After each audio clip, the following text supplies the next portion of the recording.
Bapak Kepala Sekolah. Kami bertiga, saya Sujadi, CGP dari Lampung Selatan juga, Pak Edi, dan CGP dari Lampung Selatan juga, Pak Pauji juga CGP dari Lampung Selatan. Kebetulan kami bertiga dapat tugas di modul 3.1.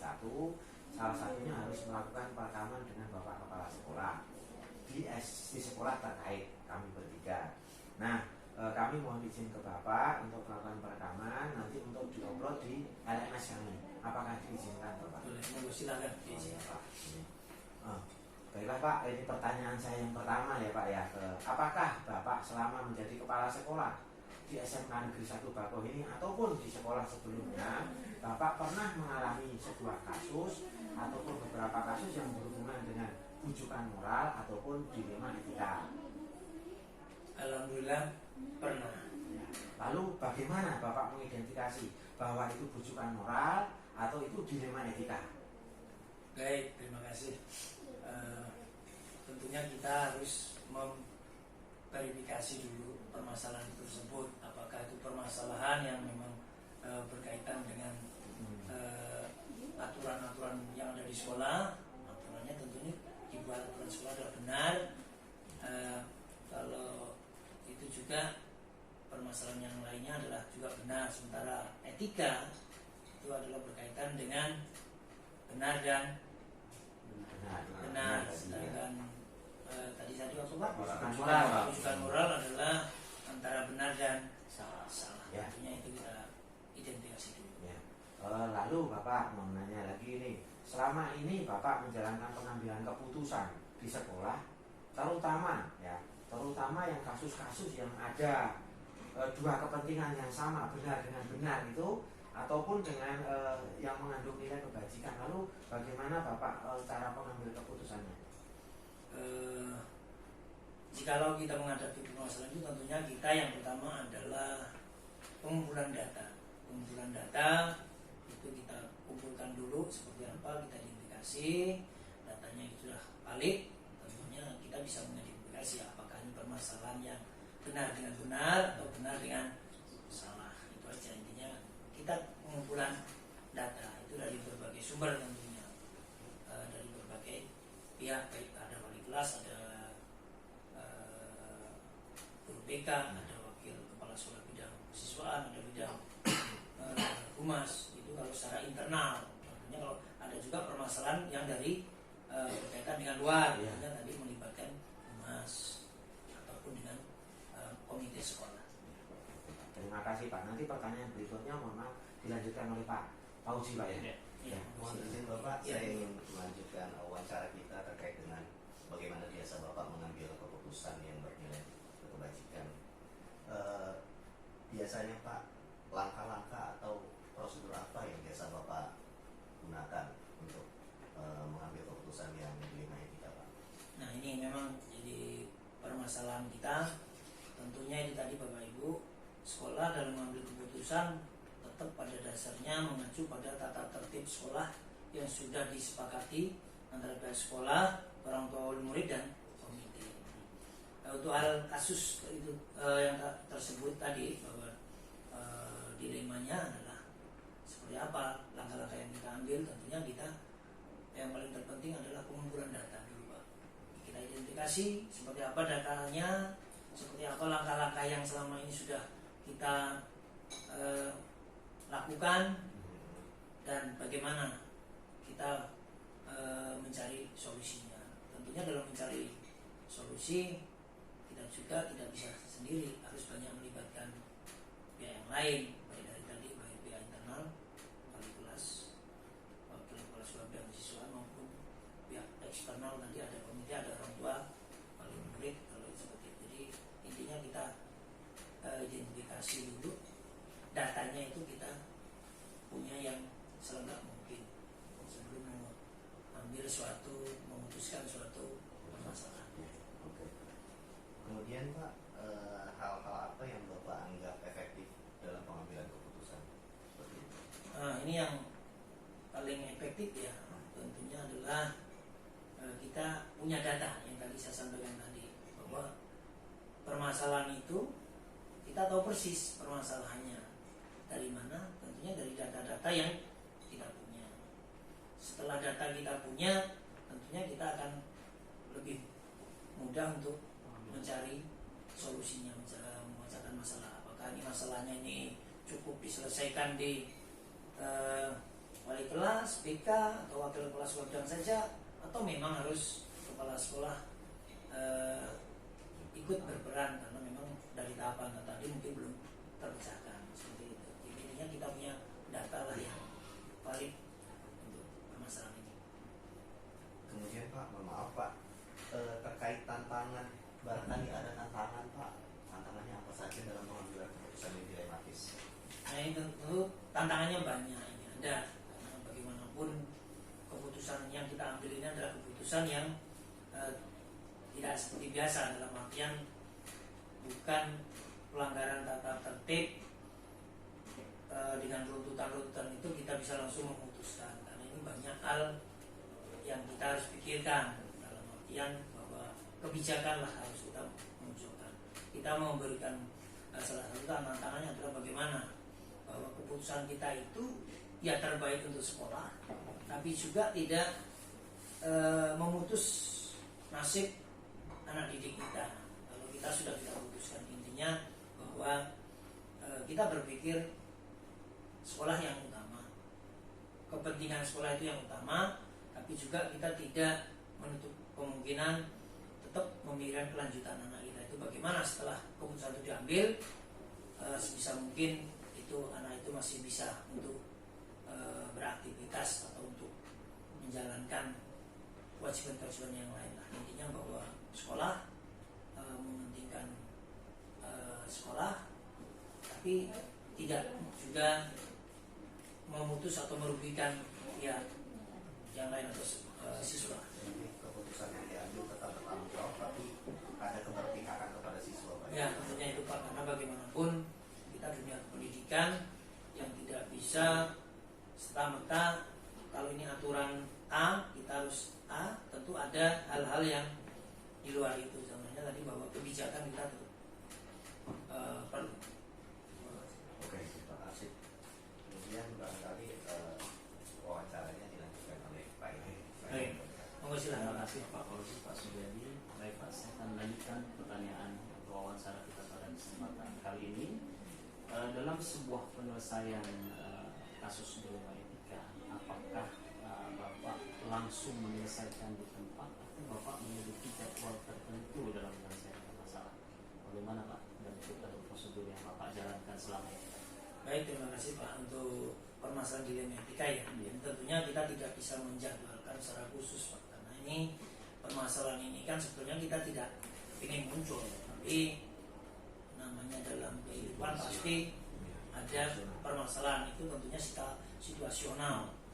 Begitu ada permasalahan ya tentu kita segera untuk mencari solusinya. Tentunya ya tadi bahwa kita segera kumpulkan bukti-bukti, data-data terkait permasalahan di atas, dan tentunya kita segera mencari solusinya dengan cara berkomunikasi baik dengan pihak internal sekolah maupun pihak luar, tentunya melibatkan terutama orang tua, komite, dan tentunya kita juga tidak terlepas dari izin ataupun dari pimpinan atasan, ya sepengetahuan atasan permasalahan tersebut yang kita putuskan. Baik Pak.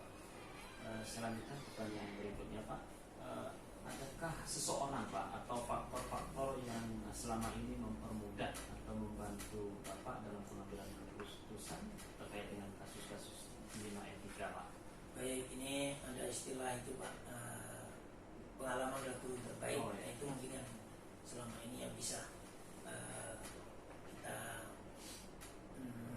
ambil membantu ya, karena alhamdulillah saya pribadi punya pengalaman 17 tahun di sekolah sebelumnya jadi wakil kesiswaan, jadi banyak hal yang sudah kita tangani permasalahan-permasalahan itu menjadi modal buat kita untuk mengambil keputusan itu, sehingga permasalahan-permasalahan tadi dengan pengumpulan data, identifikasi permasalahan, kita akan lebih mudah untuk mengambil keputusan. Tentunya ya, ini kita juga banyak bertanya dengan pihak yang lain, baik dari rekan sejawat kepala sekolah, diskusi maupun dengan pimpinan kita di dinas pendidikan tentunya. Baik Pak, jadi pengalaman yang Bapak dapat selama ini adalah untuk membantu Bapak dalam penyelesaian masalah Pak ya. Ya betul. Selanjutnya Pak, apa yang telah Bapak sampaikan, pembelajaran apa saja yang Bapak dapat petik dari pengalaman Bapak dalam mengambil keputusan di rumah ini? Baik, jadi selama ini tentunya dalam pengambilan keputusan jadi bahwa kita di dunia pendidikan sebaik apapun aturan memang kebijakan itu tetap dibutuhkan karena banyak fakta kalau secara aturan ini sudah nggak mungkin dipertahankan lagi, tapi secara sosial, emosional maupun secara kepedulian kita ternyata setelah kita pelajari data-datanya itu kita pun butuh memerlukan suatu kebijakan yang memang bagaimana supaya anak itu dengan kondisinya itu tetap bisa berjalan, bisa ikut mengikuti kegiatan sekolah karena ternyata banyak fakta yang tidak bisa dituliskan. Permasalahan anak satu dengan yang lain itu berbeda-beda, jadi nggak bisa intinya bahwa data yang lengkap, komunikasi yang baik itu akan mempermudah kita dalam menjalani atau mengambil suatu keputusan dan tentunya keputusan yang terbaik untuk kedua belah pihak. Baik Pak, terima kasih atas jawabannya, untuk pengalaman bagi kami, terutama untuk diri saya sendiri. Selanjutnya mungkin dilanjutkan oleh Pak Sujana.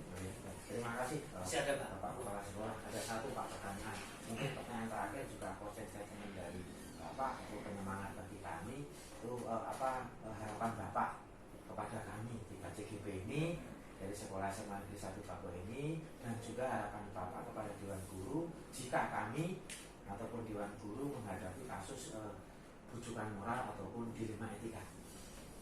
Baik, terima kasih.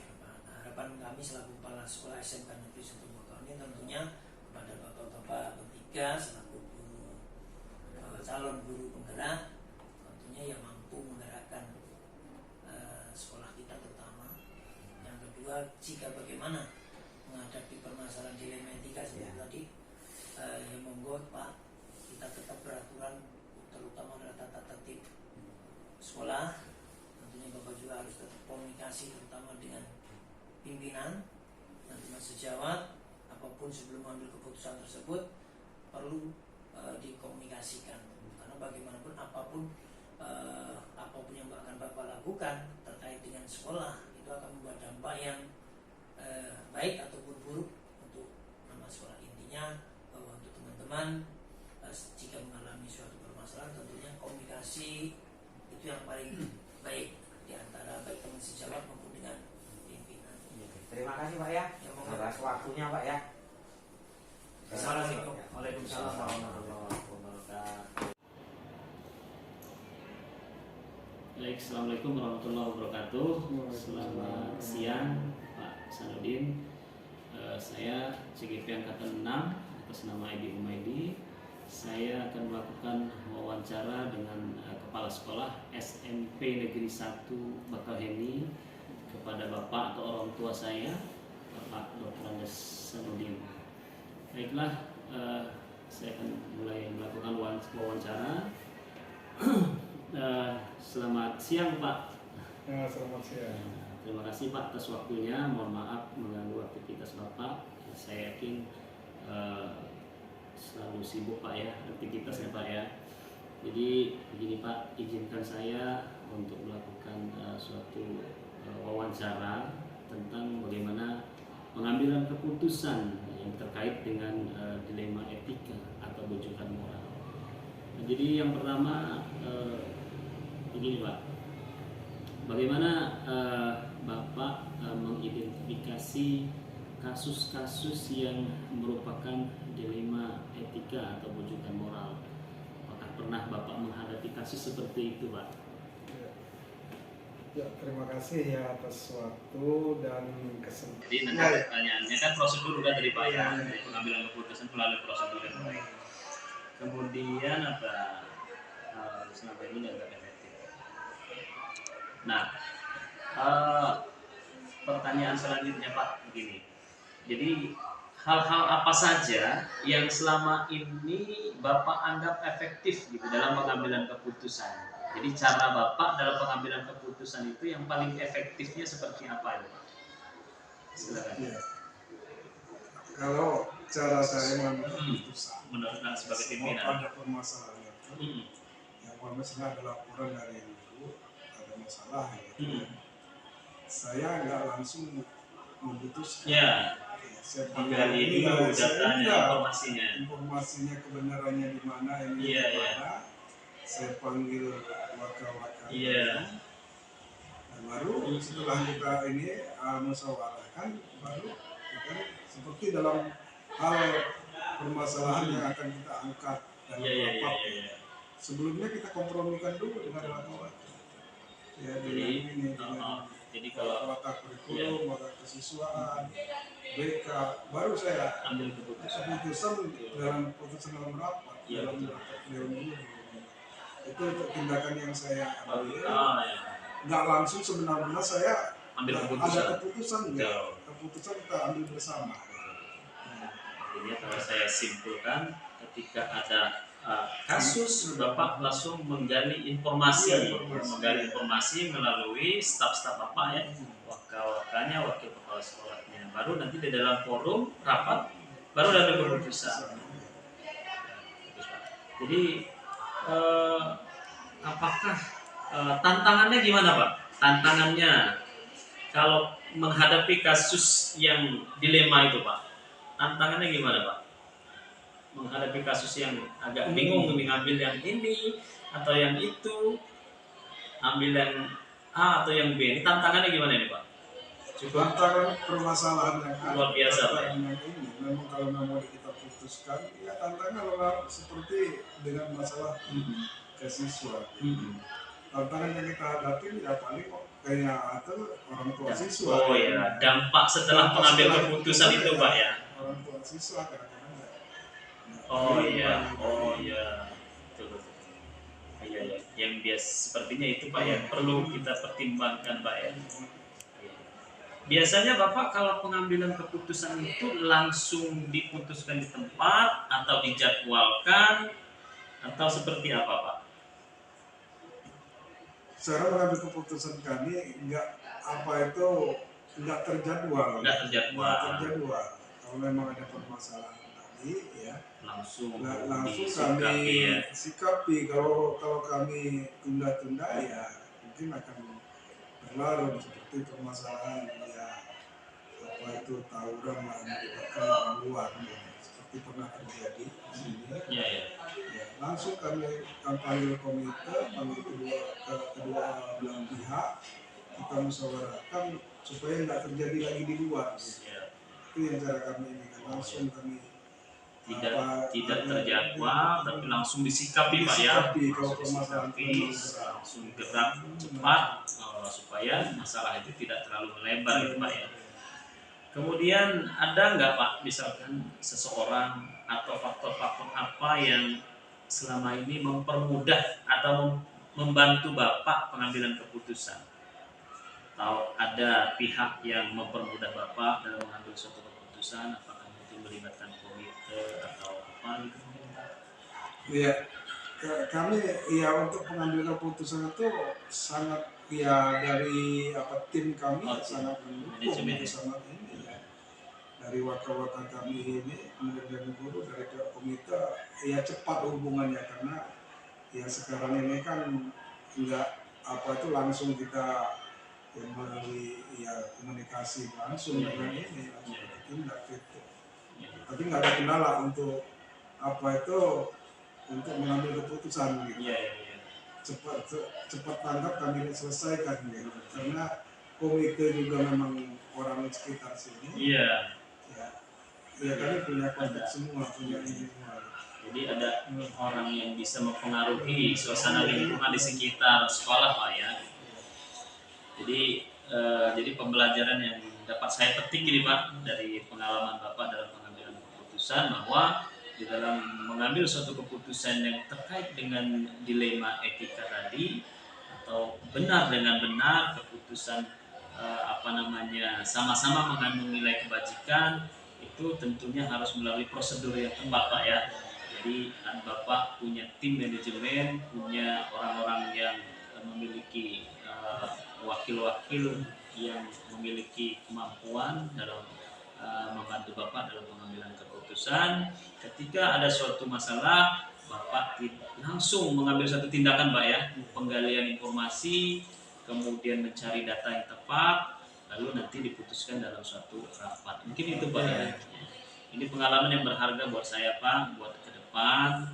Tatkala nanti ketika kami atau saya diamanahkan menjadi pemimpin, mungkin ini adalah ilmu berharga buat saya ini Pak. Terima kasih Pak atas waktunya. Saya mohon maaf apabila mengganggu aktivitas Bapak pada hari ini, dan saya pamit. Saya akhiri. Assalamualaikum warahmatullahi wabarakatuh. Waalaikumsalam. Terima Terima kasih kasih ya.